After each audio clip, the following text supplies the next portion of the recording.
July 2nd, 1955. A cold morning in New York Airport.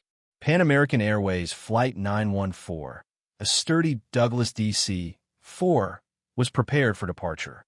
On board were 57 passengers and 4 crew members, most of whom were dreaming of a sunny vacation in Miami, Florida. No one had any idea that this flight was about to become one of the greatest mysteries in aviation history, or perhaps something even more unexplainable. The plane took off smoothly in the morning. The pilot made his final contact with the control tower, confirming they were on the right track. But just a few minutes into the flight, Flight 914 vanished from the radar screens as if it had never existed. The tower officials were stunned. They sent out radio signals repeatedly, but there was nothing but dead silence. For the next several weeks, a massive search operation was launched across the Atlantic Ocean. Not a single piece of debris was found, not an oil slick, and not a trace of the passengers. Eventually, authorities gave up, declaring that the plane must have crashed into the depths of the ocean and all lives were lost. Time passed. The world changed, technology evolved, and people eventually forgot about Flight 914. Then came the year 1992. At the Caracas airport in Venezuela, a controller named Juan Corte was on duty.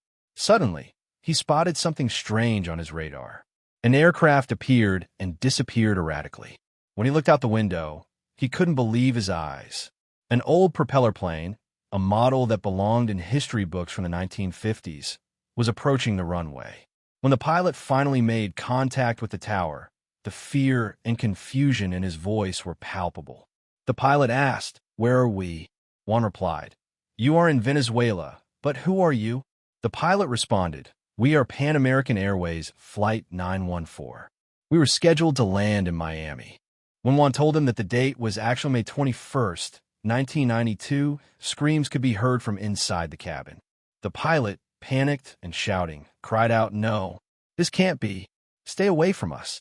Juan tried to send ground staff toward the plane to help, but the pilot quickly restarted the engines and took off without any permission. Although jet planes tried to intercept it, the mysterious aircraft vanished into the clouds and was never seen again. The only thing left behind on the runway was a small pocket calendar dated 1955. Did that pilot and those passengers truly enter another dimension? Or were they caught in a ripple of time that we still don't understand? Some call it a time warp, while others dismiss it as a mere urban legend. But whatever the truth may be, the mystery of Flight 914 remains lost somewhere in the skies. What do you think? Is time travel actually possible? Share your thoughts in the comments below.